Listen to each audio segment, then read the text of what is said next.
Seguimos com a disciplina de Segurança do Trabalho na atividade de transportes, do curso técnico de Segurança do Trabalho, professor Vital, aula 2. Nessa aula 2 a gente vai ver as normas de circulação e uso das vias.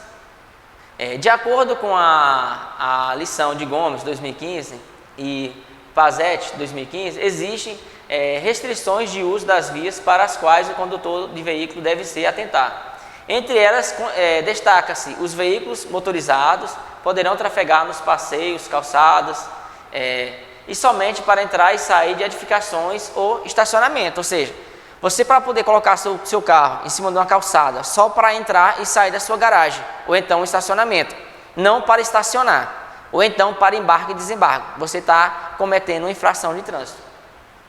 O veículo motorizado pode trafegar em passeios, tráfego pelos acostamentos, para paradas temporárias para motivo de emergência. O condutor deve colocar sinalização de advertência. No caso, você tem que acionar o pisca-alerta para advertir os outros condutores que vierem atrás para trazer a atenção deles para a sua manobra.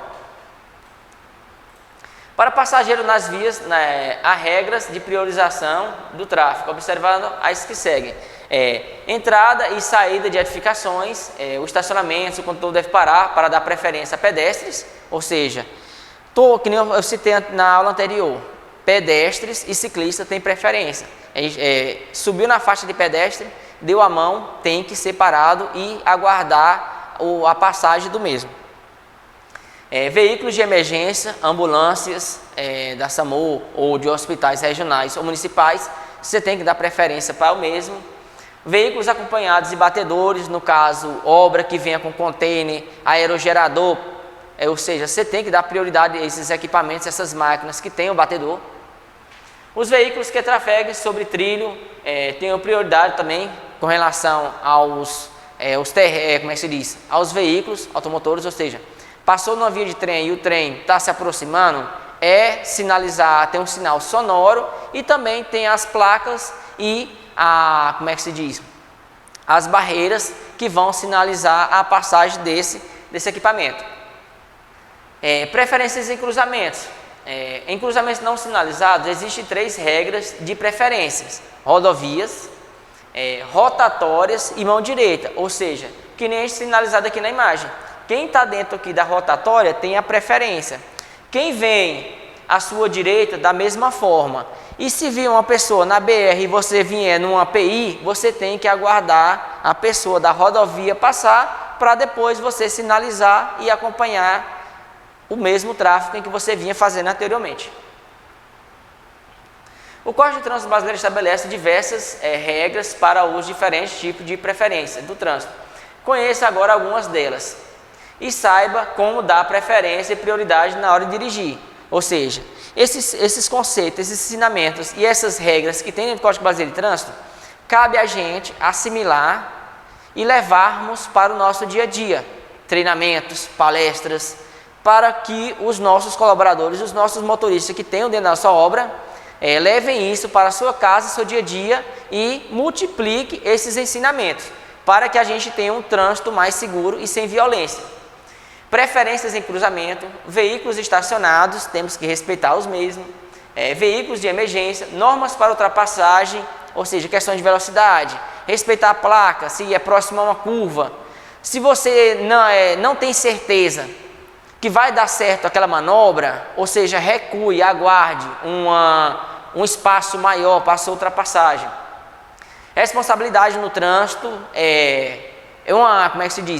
você está trabalhando com máquinas de grande porte, grande velocidade, tem várias ações com relação ao acidente, onde você pode perder sua vida e tirar a vida do próximo. As regras nos cruzamentos de trânsito, recomendações gerais, preferência de passagem em cruzamentos, nos cruzamentos com semáforo, nos cruzamentos sem semáforo. Ou seja, sempre quem vir na avenida, quem vem nas ruas adjacentes tem que respeitar, ou seja, a via maior, quem vem na via maior tem preferência, quem vem dentro da rotatória tem preferência. Sinal vermelho, parem. Sinal laranja, atenção. Por precaução, pare. Aguarde passar o vermelho, pavio verde e você entrar na via. Ou seja, todas essas cores têm uma ciência, ou seja, tem um estudo, e isso traz o quê? Traz segurança no trânsito, para na hora de você entrar no cruzamento não ficar aquele, eu vou ou não vou, ou preferência do equipamento maior, que nem a gente se diz. Para isso temos o semáforo: vermelho paro, laranja atenção, verde prossiga. Ao realizar uma ultrapassagem, analise o tráfego e a aproximação dos demais veículos, sinalize com antecedência, tenha ciência da velocidade, da força do seu carro para alcançar essa velocidade e finalizar.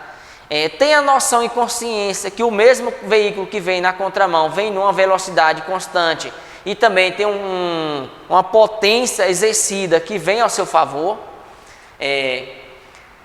Ultrapasse apenas pela esquerda, ou seja, muitas pessoas que ultrapassam pela direita, se a pessoa for entrar em um cruzamento, vai fechar mesmo e vai acontecer um acidente. Ultrapassar pela direita é permitido somente se o veículo da frente estiver sinalizando uma manobra para a esquerda, ou seja, se ele for entrar na rotatória, aí sim você pode ultrapassar pela direita. Do contrário, não. Nas vias de mão dupla e em pista única não é concedido ultrapassar em curvas, subidas, pontes, viadutos e outros locais de baixa visibilidade. E outra coisa, por que não pode ultrapassar em cima de uma ponte? Porque não tem área de escape. A ponte ela tem uma proteção no lado direito e uma proteção no lado esquerdo. Ou seja, você não vai ter uma área de escape no caso de você fugir de uma manobra que não deu certo. O condutor não deve ultrapassar em cruzamento com outras vias, cruzamentos com via férrea e em locais de passagem de pedestre. Segundo a definição constante do Manual de Direção Defensiva do Departamento Nacional de Trânsito, é a forma de dirigir que permite a você reconhecer antecipadamente as situações de perigo e prever o que pode acontecer com você, com seus acompanhantes, com o seu veículo e com outros usuários da vírgula, Detran 2015. Ou seja, a gente tem a direção defensiva, direção preventiva e corretiva, ou seja, a gente tem que dirigir por a gente e por os outros condutores que estão ao redor, principalmente em cidades menores, que é onde a maioria do pessoal não tem CNH, ou seja, não conhece das normas e diretrizes, onde os veículos não passam por inspeções e manutenções constantes com relação a farol, seta. Preventiva, antecipar o risco, baixo risco, exigir pouca habilitação e recomendável.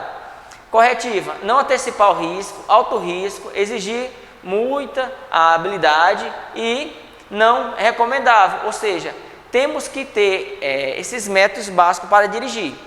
A preventiva e a corretiva, com relação ao nosso âmbito e ao nosso trânsito.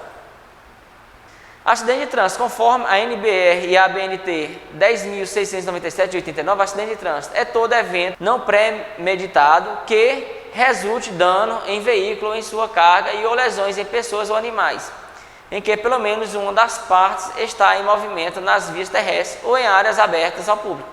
Pode originar-se terminando ou envolvendo o veículo parcialmente na via dupla, ou seja, uma ultrapassagem, você bateu no animal, bateu em uma ave, seja ela numa via, numa BR, numa estadual, numa estrada carroçal, intermunicipal. Elementos básicos da direção defensiva: conhecimento, você tem que conhecer a legislação, conhecer a via que você vai transitar, conhecer o seu equipamento, ter experiência no trânsito, ou seja, não pegue vias que você não conhece. Se não conhecer, vai devagar. Atenção às placas, à sinalização, também aos sinais que os motoristas podem dar para você de luz baixa, luz alta com relação a algum animal na pista, mais à frente. Previsão, decisão, habilidade, elementos da direção defensiva. Como reduzir os riscos nas condições adversas. São todo e qualquer aqueles efeitos, fatores que podem prejudicar o real desenvolvimento no ato de conduzir, tornando maior a possibilidade de um acidente de trânsito, com relação à chuva, estourar um pneu, faltar freio, faltar o óleo da direção. O condutor de veículo de emergência, em muitas situações, tem a de trafegar sem condições ideais de segurança para atender às mais diversas ocorrências, independente das condições climáticas, luminosa, porque tem muito motorista que não tem aquele costume de dar luz baixa, trânsito e qualidade de vida. Ou seja, pode ter algum motorista que pode passar mal, ter uma convulsão, um desmaio. O ofuscamento também pode acontecer devido ao farol alto de uns veículos, no caso que vai interferir a sua visão em quem dirige em horário noturno ou pela manhã, ou então em horário de chuva, onde vai trazer aquelas neblinas, ofuscando a visão do motorista, reflexo da luz no espelho, a passagem de um trecho muito iluminado também, que vai afetar também diretamente a sua visão, entrada e saída de túneis, chuva reduz a visibilidade, deixa as pistas mais escorregadias. Nessa redução de visibilidade, você pode perder a noção e a visão do veículo à frente, de algum animal à frente, ou seja, você tem que reduzir a velocidade para que você tenha um reflexo maior em uma situação igual. Condutor motorista é preciso considerar o estado em que o motorista se encontra, ou seja, a gente tem várias leis hoje em dia que trazem a condição do condutor e do motorista. Temos a lei seca, temos condições físicas e mentais, questão de fadiga, uso de entorpecentes para poder trazer mais energia para que você faça mais quilômetros na viagem, sono, estresse, perturbação física, briga de familiar, algum problema dentro do emprego, visão deficiente, a audição deficiente, estado alcoólico elevado. Nessa aula a gente fica por aqui e até a próxima aula e obrigado.